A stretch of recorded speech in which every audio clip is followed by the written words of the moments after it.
Hello, this is day 55 of reading one canto of the Divine Comedy every day. We are on Purgatorio, Canto 21, which I will read from the Longfellow translation before I get into some quick comments. The natural thirst that never is satisfied excepting with the water, for whose grace the woman of Samaria besought, put me in travail, and haste goaded me along the encumbered path behind my leader, and I was pitying that righteous vengeance. And lo, in the same manner as Luke writeth that Christ appeared to two upon the way from the sepulchral cave already risen, a shade appeared to us and came behind us, down gazing on the prostrate multitude. Nor were we ware of it until it spake, saying, My brothers, may God give you peace. We turned us suddenly, and Virgilius rendered to him the countersign thereto conforming. Thereon began he, In the blessed council thee may the court veracious place in peace, that me doth banish in eternal exile. How, said he, and the while we went with speed, if ye are shades whom God deigns not on high, who up his stairs so far has guided you?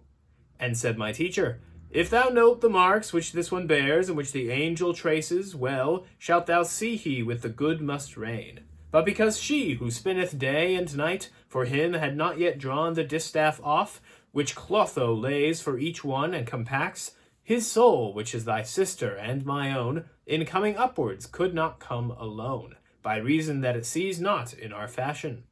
Whence I was drawn from out the ample throat of hell to be his guide, and I shall guide him as far on as my school has power to lead. But tell us, if thou knowest, why such a shudder erewhile the mountain gave, and why together all seemed to cry as far as its moist feet? In asking, he so hit the very eye of my desire, that merely with the hope my thirst became the less unsatisfied. Naught is there, he began, that without order may the religion of the mountain feel, nor aught that may be foreign to its custom. Free is it here from every permutation. What from itself heaven in itself receiveth can be of this the cause, and not beside.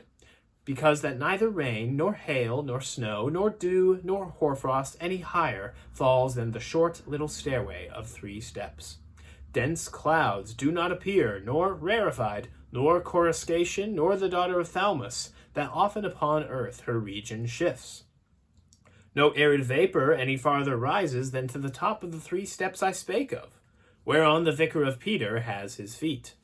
Lower down, perchance, it trembles less or more, but for the wind that in the earth is hidden, I know not how, up here it never trembled.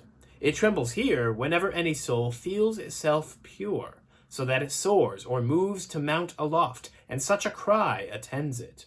Of purity the will alone gives proof, which, being wholly free to change its convent, takes by surprise the soul and helps it fly.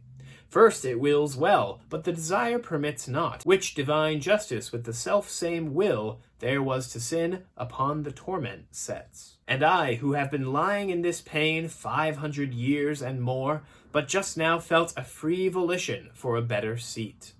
Therefore thou heardst the earthquake, and the pious spirits along the mountain rendering praise unto the Lord, that soon he speed them upwards. So said he to him, and since we enjoy as much in drinking as the thirst is great, I could not say how much it did me good. And the wise leader, Now I see the net that snares you here, and how ye are set free, why the earth quakes, and wherefore ye rejoice. Now who thou wast be pleased that I may know, and why so many centuries thou hast here been lying, let me gather from thy words. In days when the good Titus, with the aid of the supremest king, avenged the wounds whence issued forth the blood by Judas sold, under the name that most endures and honors was I on earth. That spirit made reply, greatly renowned, but not with faith as yet. My vocal spirit was so sweet that Rome, me, a Tholucian, drew unto herself, where I deserved to deck my brows with myrtle. Statius, the people name me still on earth. I sang of Thebes, and then of great Achilles, but on the way fell with my second burden.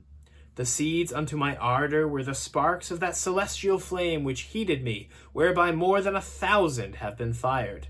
Of the Aeneid I speak, which to me a mother was, and was my nurse in song. Without this weighed I not a drachma's weight. and to have lived upon the earth what time Virgilius lived, I would accept one son more than I must ere issuing from my ban. These words towards me made Virgilius turn, with looks that in their silence said, Be silent. But yet, the power that wills cannot do all things. For tears and laughter are such pursuivants unto the passion from which each springs forth, in the most truthful least the will they follow.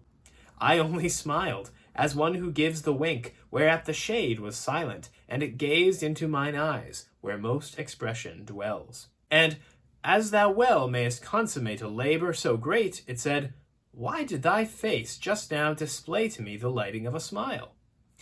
Now am I caught on this side and on that. One keeps me silent, one to speak conjures me.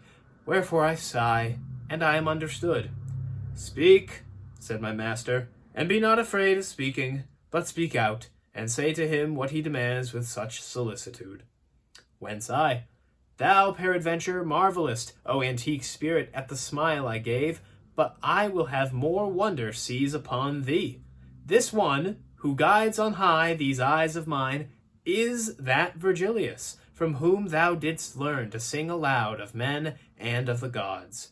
If other cause thou to my smile imputedst, abandon it as false, and trust it was those words which thou hast spoken concerning him. Already he was stooping to embrace my teacher's feet, but he said to him, Brother, do not, for shade thou art, and shade beholdest. And he, uprising, Now canst thou the sum of love which warms me to thee comprehend, when this our vanity I disremember, treating a shadow as substantial thing. So at the end of the previous canto, an earthquake had happened on Purgatory. The whole mountain shook, and all the souls there began to sing the Gloria, which is sung at every Mass, and is also the hymn sung by the angels at the birth of Christ. Similarly, Dante says that in the same way that the risen Christ appears to the two disciples on the road to Emmaus, suddenly this soul named Statius appears next to Dante and Virgil. It says, Oh, hey, peace be with you, how you doing? Something like that. It's explained that there's an earthquake whenever a soul in purgatory completes their time of purgation, the moment that they are able to ascend to heaven and they don't have to stay there anymore.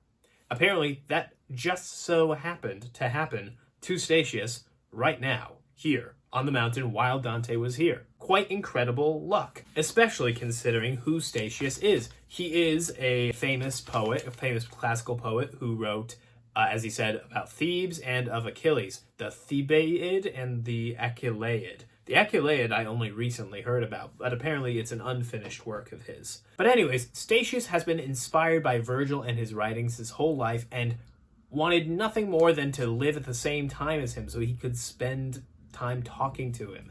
And Dante, of course, cracks up, and Virgil ends up having to allow him to say, well, guess what? He's right here. And Statius is so overwhelmed that he falls to his feet and tries to embrace Virgil's feet. Some commentators have mentioned, and just in my research for this, they've mentioned how Statius kind of breaks a lot of the normal rules of purgatory. You remember at the bottom how Cato was kind of lashing the souls with his words because they were taking so long to begin their climb. The whole idea is haste, haste, haste. You know, start your time immediately so that you can get to heaven faster. You know, nothing's more important. You have no time to waste. Go, go, go.